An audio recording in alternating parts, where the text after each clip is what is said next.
Hello, Antioch.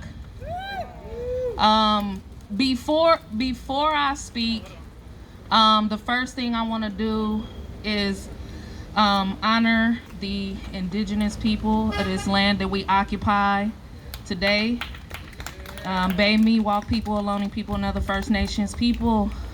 We have occupied this land for over 150 years, and we are currently in a year where we're celebrating that occupation. And so I think we should all be humbled by this experience.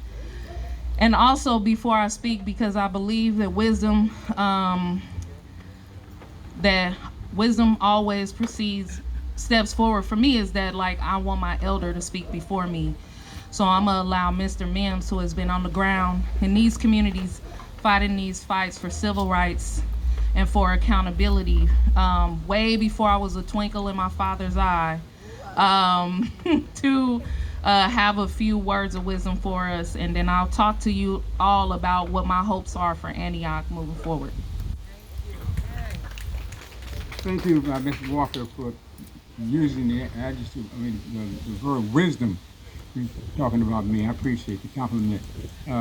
But since Ms. Walker just spoke, and she's coming back, but I would encourage all of you to support her, support the fight that she has in this city to maintain her status and her citizenship and her love for her community. But I just wanted to say that, and I'll be short, that there was two words that was mentioned here, and they're very critical. It's called qualified immunity. You have to push your Congress people to repeal the qualified immunity law. That law gives the police the right to do anything they want to do.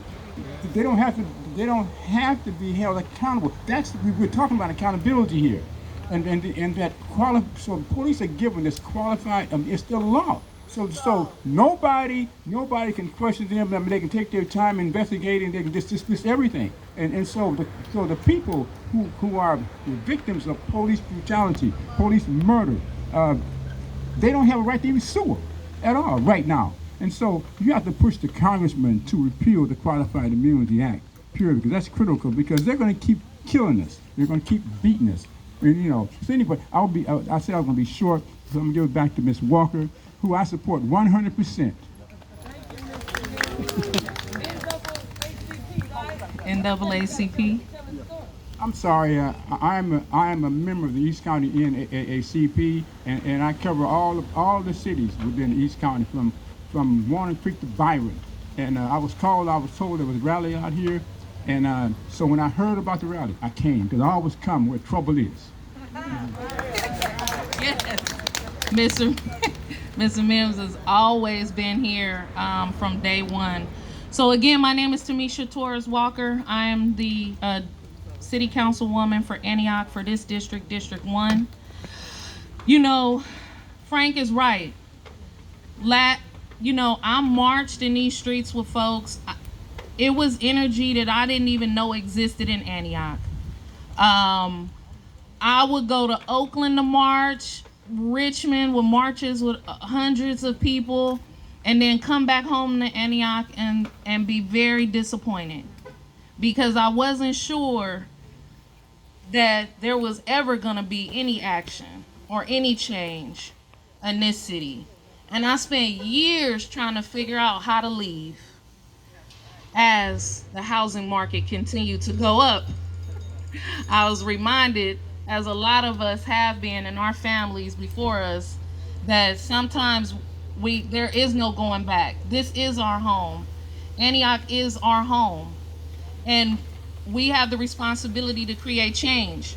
So when I stood on these steps over 2 years ago and said that we have to do something about immoral systems, I wasn't just talking about the police department. I was also talking about our politics and our political systems that also fail us every day.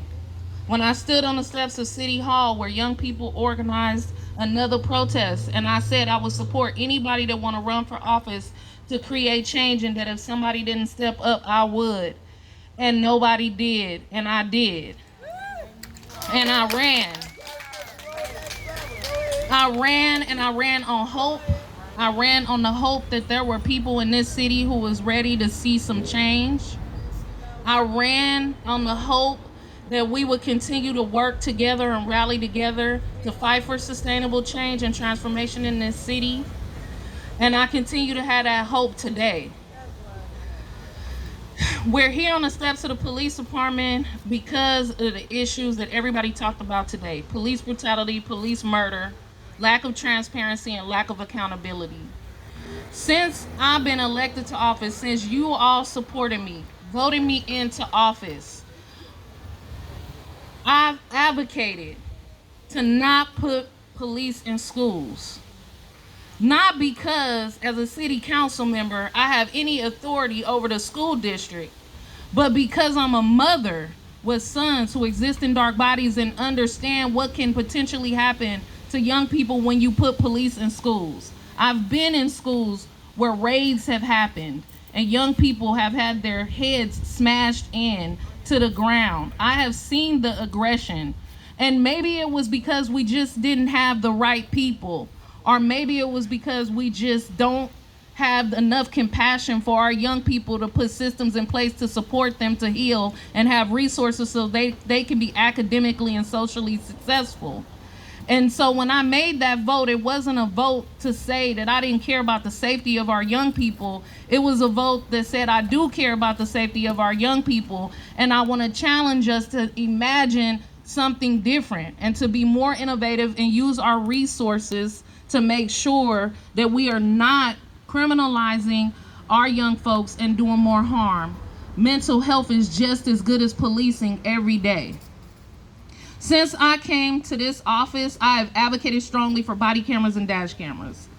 Through my own experience, I had to push really hard for that.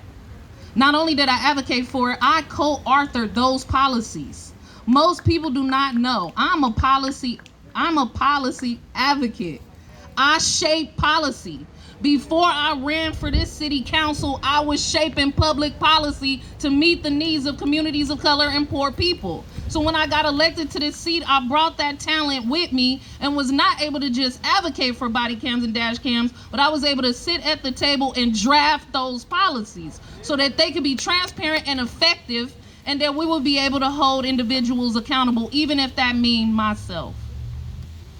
I also had the opportunity of co-authoring the ban on positional asphyxia to make sure that no more deaths happen with police encounters. I didn't just advocate for that. I didn't just ask for it to be brought back to the council. I spent days and nights drafting that policy to make sure that it was effective. And yeah, it got watered down a little bit at the council level, but still, it's something in place that didn't exist a year ago, right? Civilian oversight for police. We always say that the police work for us. It's our tax dollars at work. Then why shouldn't we have a seat at the table to decide what the policies, practices, and procedures are like with our police department? Civilians, we shouldn't just be cutting the check. We should also be making sure we have a seat at the table to hold them accountable as well. And so there is still more to do, and I still maintain hope that change can continue to happen. We now have a new interim chief, Chief Ford, who has come from San Francisco and who has committed to transparency and community policing here in the city. I hope that is true. I want to work collectively with him in the police department. I want to build strong relationships for our communities to feel safe. And what I will say to our interim chief, Chief Ford, is that we welcome you to Antioch. We hope that you have a progressive agenda. And if you do not,